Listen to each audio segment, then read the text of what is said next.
Let us open our Bible on Psalms 98, verse 2 and 3. Praise the Lord.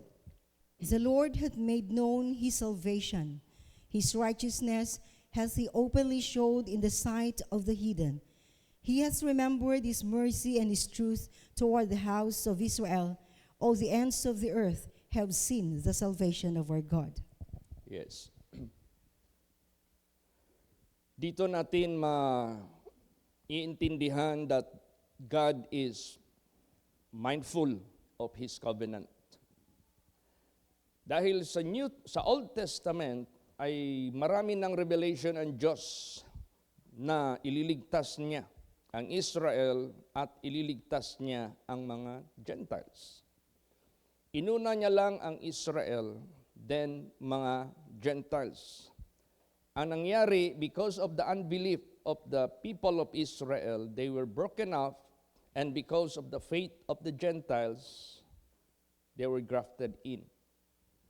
But according to the promise of God, after the fulfillment of the Gentiles, He will restore Israel, or He will remember Israel. So, ito na yun. The Lord hath made known His salvation. His righteousness hath He openly showed in the sight of the heathen. Hindi niya tinago ang kanyang kaligtasan, ang kanyang katuwiran, na maging daan ng kaligtasan ng mga tao. He hath remembered His mercy and His truth toward the house of Israel. All the ends of the earth have seen the salvation of our God. So tayo na bahagi ng mga naglilingkod sa Diyos, dito natin mararamdaman that there is urgency. Merong urgency. Tulad nung Monday ng umaga, habang ako ay nagpi-prepare for the devotional, maybe it's around 5 o'clock, nag-text sa akin si Sister Liliper. First time na nag-text siya sa akin, sabi ko, what a surprise na nag-text siya sa akin. So, inaabangan ko yung pag-compose ng kanyang message. Nakalagay man doon na, Pastor Chit, pwede ba ampuanin mo si Brad Edwin bago man lang siya papanaw sa mundo? Sabi ko, ano nangyari sa kanya? Ano sa may naitabo niya? He's dying. So sabi ko, asa man mo ron? Sabi niya, nasa farm. Sabi ko, anong address sa farm? Akala ko doon sa Bukidnon. Dito pala sa kapatid niya, sa Deca banda. So, there is urgency because he is already in the point of death. At itong taong ito who asked me favor to pray, meaning to say, they remembered that without surrendering themselves to God, walang kaligtasan. So sabi ko, okay, I will go there. So, yung pinahandle ko kaagad kay Pastor RJ yung devotional, I went there straight. So yun pala, he is suffering already from pain, suffering from burden, suffering from guilt, suffering from all manner of matatawag natin na hindi magandang karamdaman. At witnesses ang kanyang pamilya, witnesses ang lahat ng mga tao sa mga nagbibisita doon.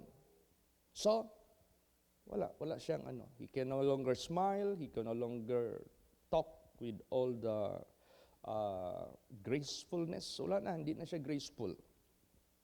So, nung nagbigay ako ng word of God doon sa kanya habang umuupo, sabi ko sa kanya, Bradwin,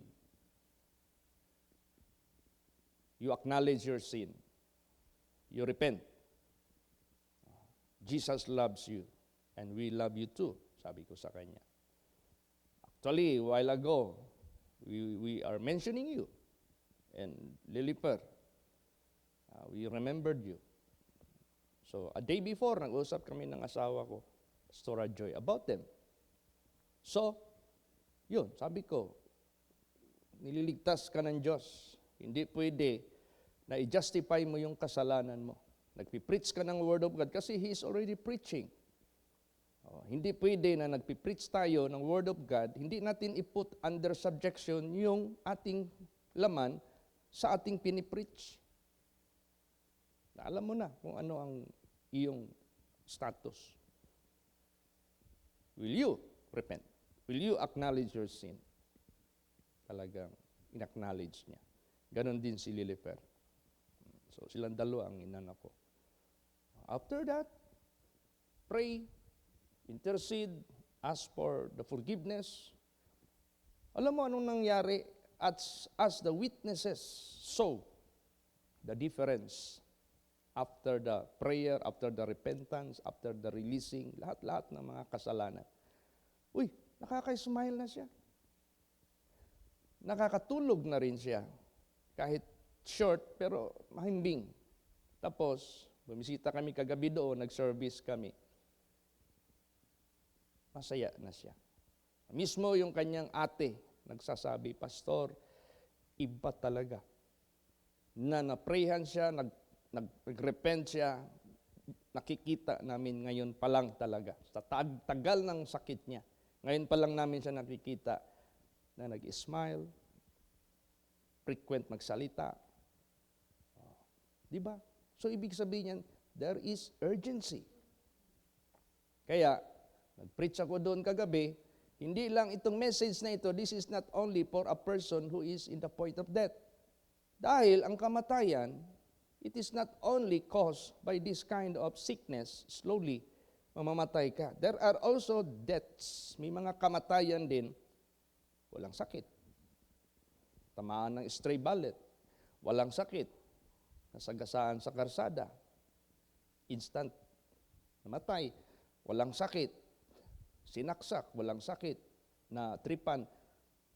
So this message is not only for Brother Edwin. This message is for everybody. Na kinakailangan talaga tayo, we must be ready. There is urgency for the righteousness, for the salvation of God must be revealed. Praise the Lord. Kailangan ihayag natin ito. Basahin natin anong ginawa ng Diyos mismo. Isaiah 52 verse 10. Praise the Lord. It's the Lord that made bare his holy arm in the eyes of all the nations, and all the ends of the earth shall see the salvation of our God. Yes, personally, God Himself, ginawa niya ang pagliligtas. The Lord hath made bare His holy arm. Pag sinabing bare His own holy arm, yun ang nagdala ng kaligtasan. In the eyes of all nations, in all the ends of the earth shall see the salvation of our God. Bakit? Anong ginawa niya? Paano ginawa ng Diyos that by His holy arm na mahayag niya sa lahat ng mga bansa hanggang sa kaduluduluhan ng lupa o ng mundo, makakakita ng kaligtasan? Anong ginawa niya? Basahin natin. Acts 26:23. Praise the Lord. That Christ should suffer, and that he should be the first that should rise from the dead, and should show light unto the people and to the Gentiles. Yes. Unang-una, nagtiis siya. Ikalawa, siya yung pinakaunang bumangon mula sa kamatayan. Not Lazarus, because Lazarus was resurrected as demonstration of God that He is the resurrection. But after Lazarus died, resurrected from being dead, he died again. Hindi na siya na-resurrected. Pero itong first fruit from the dead, si Jesus ang pinakauna na namatay, nabuhay, and went up to heaven. Lazarus never went up to heaven. So, para anong purpose nito ng ating buhay na Diyos? That He must suffer. Ito na yung message nung Sunday. To suffer with Christ. Para malangit ka. Para makarating ka sa kaharian ng Diyos. Kasi to suffer in the flesh with Christ, maliligtas ka talaga. Kasi makakasunod ka sa kalooban ng Diyos. Masususpend mo ang kasalanan sa buhay mo. Maputol na, kumbaga. that he should be the first that should rise from the dead and should show light unto the people, to the Gentiles. Hindi niya tinago yung sufferings niya, hindi niya tinago yung death niya, hindi niya tinago yung pag-resurrect niya, hindi niya tinago yung 40 days and 40 nights spending his moment before ascending up to heaven. Hindi niya tinago yan. Hindi niya tinago yung kanyang pag-ascend into heaven. Hindi lang ito sabihin mo na it is being done in a corner and andoon lang, hindi nakalabas yung balita. Nakalabas yan. Praise the Lord. Iya yung mga soldiers na hinired nila na magbantay, sila yung nag-witness. Narinig yun ng mga chief priest, high priest, pati yung governor, o lalo't na ang mga chief priest, kasi tinago nila sa governor. Alam nila ang katotohanan, but they hide it. Na hindi mo yan mahahide. There are disciples, no, na nag-spread niyan, na nag-preach niyan, na naghayag niyan. Lahat ng mga disciples niya, they preach the suffering of Christ, the death of Christ, the resurrection of Christ, the ascension of Christ. That is why there are 4 Gospels. There is Book of Acts. There are congregations that are being established na makikita natin, mababasa natin until now sa Book of Galatians, Book of Romans, Book of Ephesians, lahat-lahat dyan, na nag-mention about His death, about His resurrection. Hindi natago ito. So, hinayak ng Diyos. So there is urgency to bring this message to the people of the world na magtanggap sa kanyang ebanghelyo. Praise the Lord. O, tingnan mo nung nag-testimony si Paul. Nandyan si King Agrippa, nandyan kung sino pa yung mga nakikinig. Basahin natin anong naging statement ni Paul. Sige. Basa Acts 26 verse 26. Praise the Lord. For the king knoweth of these things, before whom also I speak freely. For I am persuaded that none of these things are hidden from him. For this thing was not done in a corner. Yes. Imagine that. King was persecuted. Paul was persecuted after he was converted to Christ Jesus. Grabe yung persecution sa kanya. Hinahabol yung buhay niya. Pero anong sinabi niya? For the king knoweth of these things, before whom also I speak freely. Hindi siya nagpagapos. Hindi siya nagpapigil. He spoke freely. Kahit nasa kulungan siya, kahit nasa labas siya, freely. Kaya sa buhay natin, walang makakapigil nito. There is urgency for this salvation na malaman ng mga tao. Praise the Lord.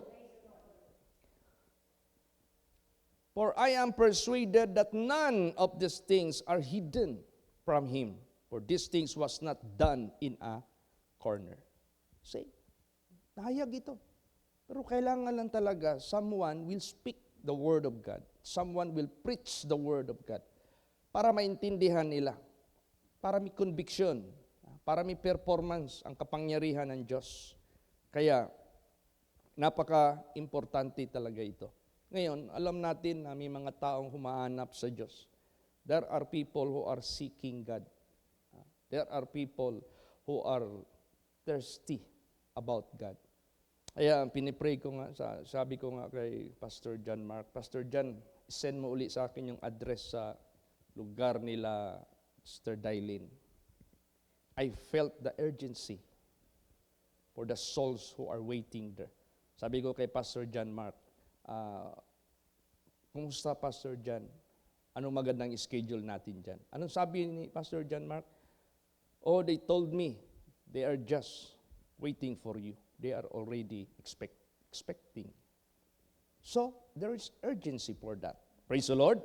Oh, kaya gusto ko nang i-compute lahat ng mga possible mga expenses doon so that we will set our mind and our prayer to God because there is urgency. They are welcoming the gospel. They are ready to listen the word of God. So, napaka-importante itong urgent matter. O, tingnan mo, nung na-rescue si Brad Edwin. Di ba? Isang kaluluwa lang yan. O dalawa, ikadalwa si Liliper. Ang laki kayang impact niyan sa langit. The Bible says, a single soul will repent and be saved. Multitude of angels in heaven will be rejoicing. Bakit? Basahin natin yung Bible. Kaunti lang ang naliligtas. Kaya, precious masyado yung kahit isa lang o dalawa. Ano pa kaya kung mas marami pa? So, let us therefore feel the urgency of this matter. Kasi umahanap na talaga sila sa Panginoong Diyos. Kaya anong advice dito? Basahin natin. Isaiah 55, 6 and 7. Praise the Lord. Seek ye the Lord while he may be found. Call ye upon him while he is near. Let the wicked forsake his way, and the unrighteous man his thoughts. And let him return unto the Lord, and he will have mercy upon him, and to our God, for he will abundantly pardon. Yes, urgent ito. Hanapin niyo ang Panginoon habang masusumpungan pa siya. Tumawag na kayo sa Kanya habang malapit pa siya. Now, who will bring the Lord to them? Siyempre, yung mga servants niya. Bringing the gospel of the kingdom of God to those people who are seeking Him. Let the wicked forsake his way. Oh. Patalikurin ng mga masasama sa kanyang mga daan. Who will teach them? Sino magturo sa kanila? Who will explain them? Why sinners must turn away from their wicked ways? Siyempre, ang mga preachers. Ako, nung una, wala man akong idea to turn away from my sins. In the first place, ay hindi ko nga alam anong kasalanan ko.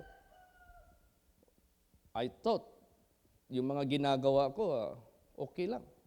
Nobody rebuke me. Nobody reprimand me. Nobody tell me what will be my status in the eyes of God. But because someone did preach to me, na-realize ko. So, na-save ako. Na-transform ako by the grace of God. Ginawa akong vessel ng Diyos for His honor, for His glory.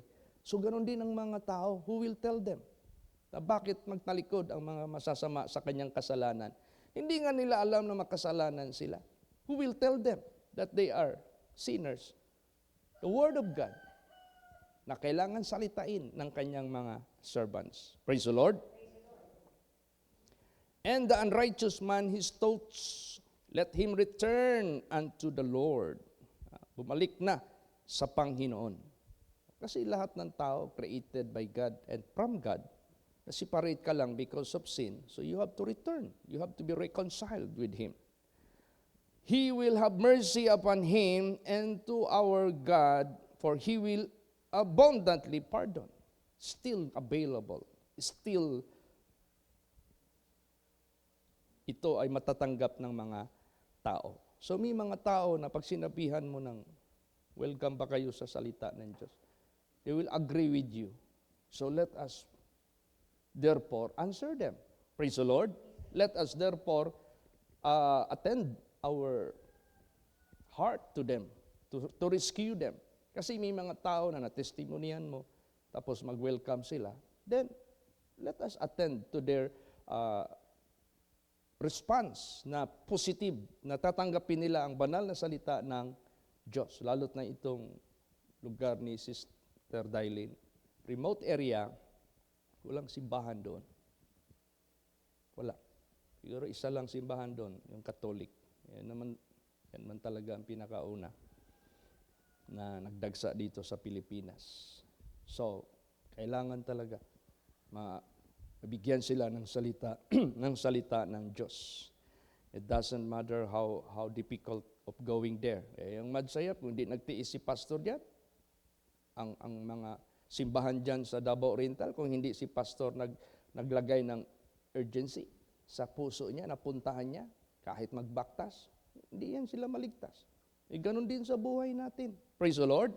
We have to put the urgency in our mind and our heart as what God is giving us, the so-called wisdom. Okay, may mga tao pag sabihin mo, pupunta ako sa inyo to bring the gospel, yes, I am welcome. I'm so thankful. I am waiting for that. I'm longing for that. So sila, yung mga tao na pag pinursigi mo, pag gisharean mo, kasi naka-attend sila sa kasal, nakarating sila dito, na-sharean mo sila, sila rin magkikipag-coordinate, cooperate sa iyo to receive the gospel, to seek God. Basahin natin. Psalms 27 verse 8. Praise the Lord. When thou said, Seek ye my face, my heart said unto thee, Thy face, Lord, will I seek. Yan. Naintindihan nila na hanapin ang presensya ng Panginoon Diyos. Anong response nila? My heart said unto you, Thy face, Lord, will I seek. I will seek you. I want to find you. Bring your servant to me to tell about you. So nandito tayo sa side ng servant of God, tayo yung maghatid sa kanila as they are open, as they are wishing, praying, longing. There is urgency for that. Ang Diyos ang mag-provide sa lahat ng mga ito. Kasi pag ang Diyos na ang mag-answer sa kanilang call, tingnan mo yung mga anak ng Diyos dito sa Bible, like Cornelius, na nagka-cry siya sa Panginoon, nagpipray siya. Di ba? Pinadala si Peter. Si Saul, who nakarealize siya sa kanyang mga mali after he received the message of God. Di ba? Pinadala si Ananias sa buhay niya. So ganun din po sa buhay natin. Malapit ang Diyos sa mga tumatawag sa Kanya. Basahin natin. Psalms 145 verse 18. Praise the Lord.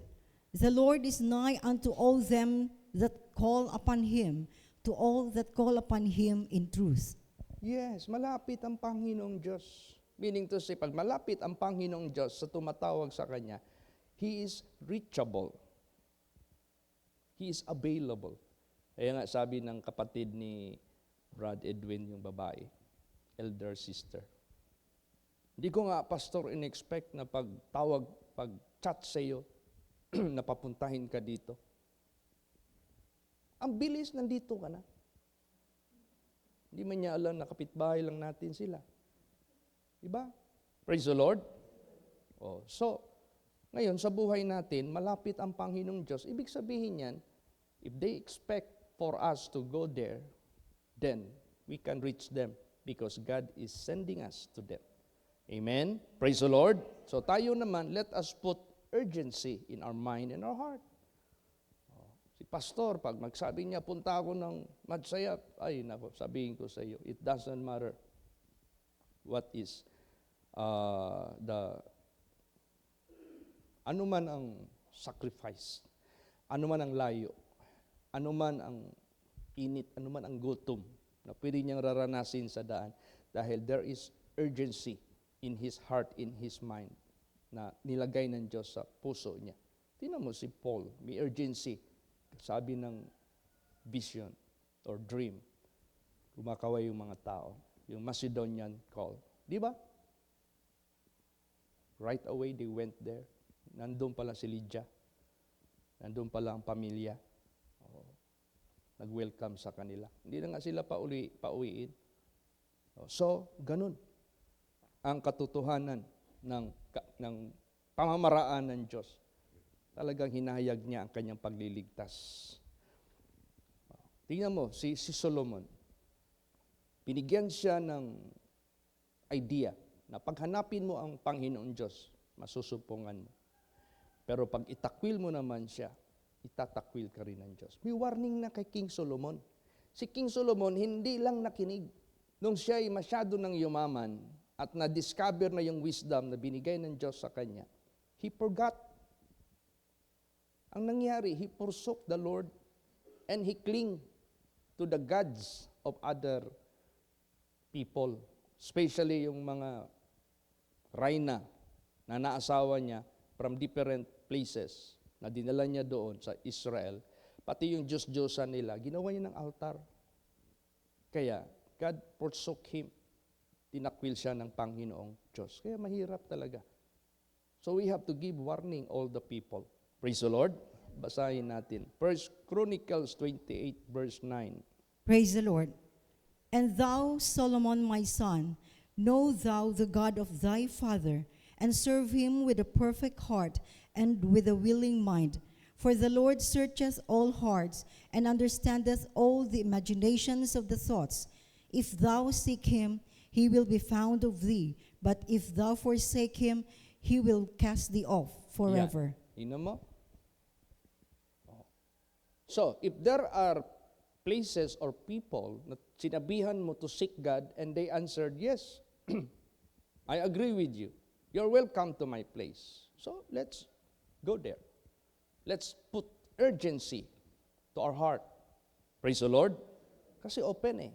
Hindi sila nagsalikway eh. Pero kung magsalikway sila, we can also inform them. Kawawa kayo.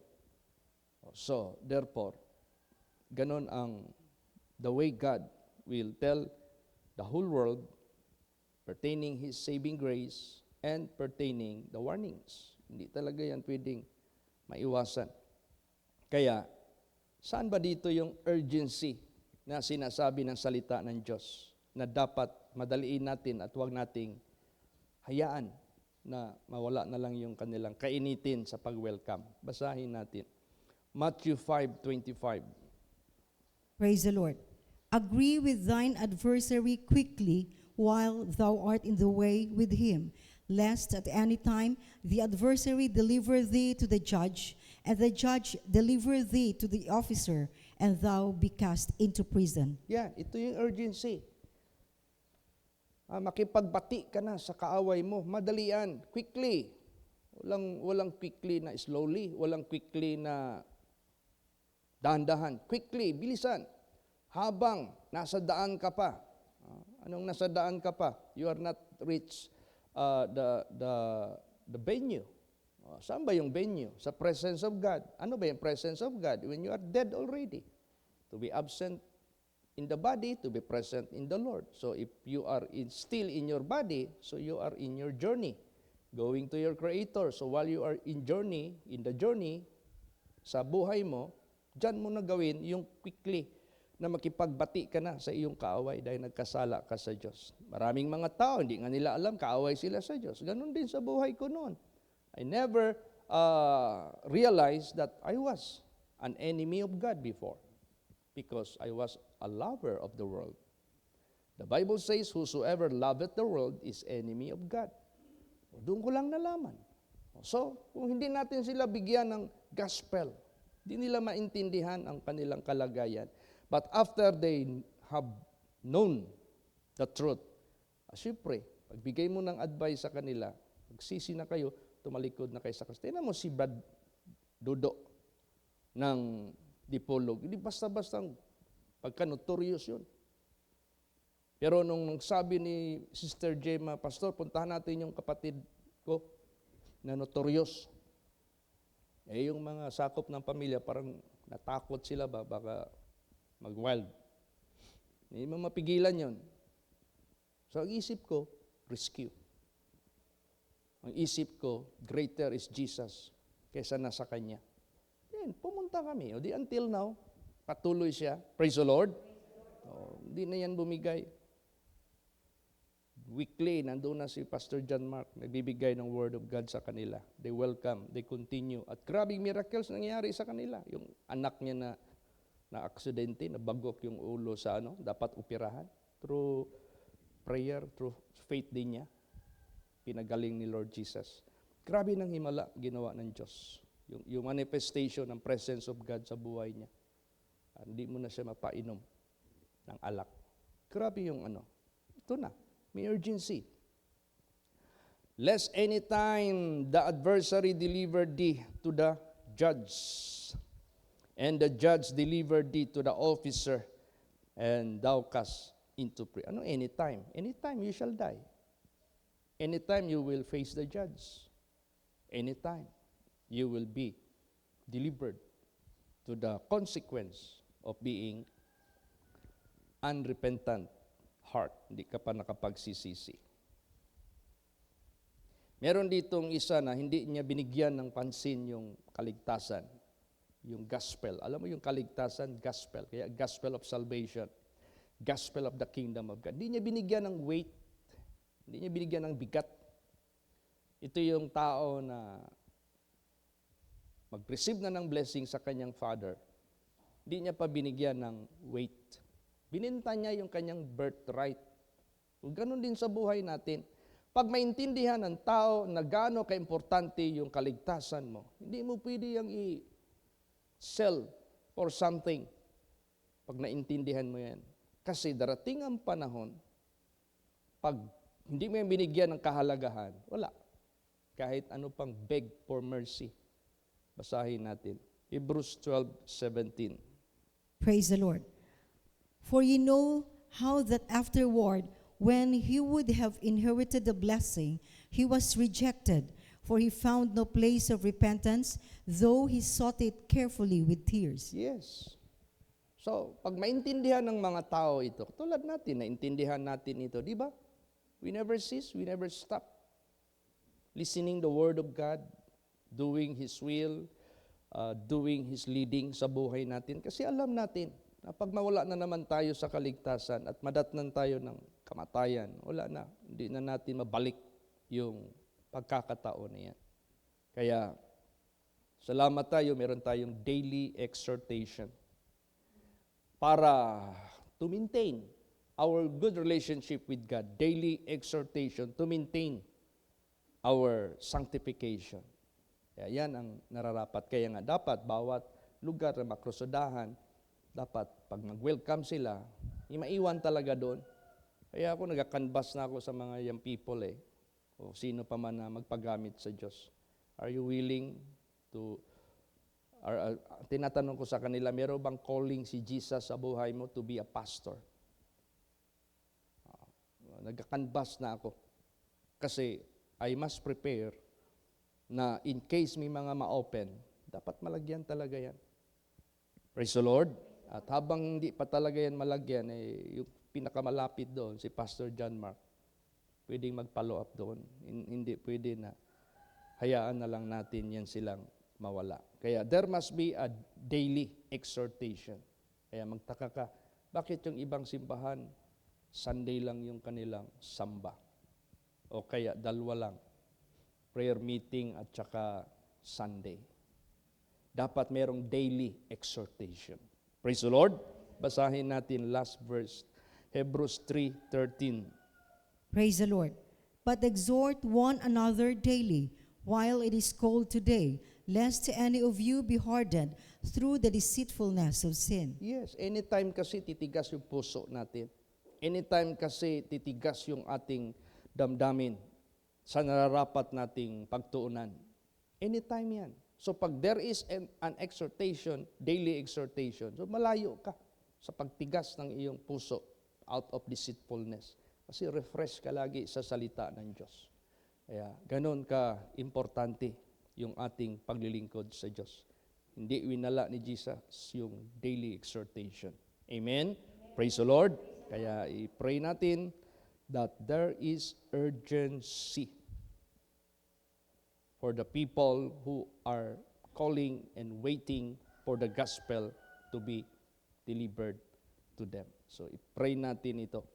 I want urgent.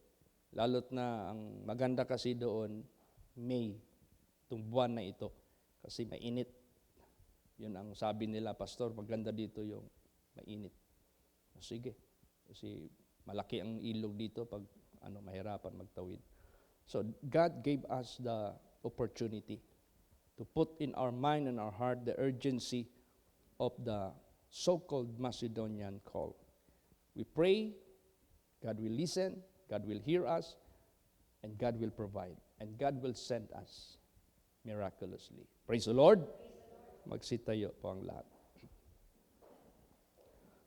Let us all pray.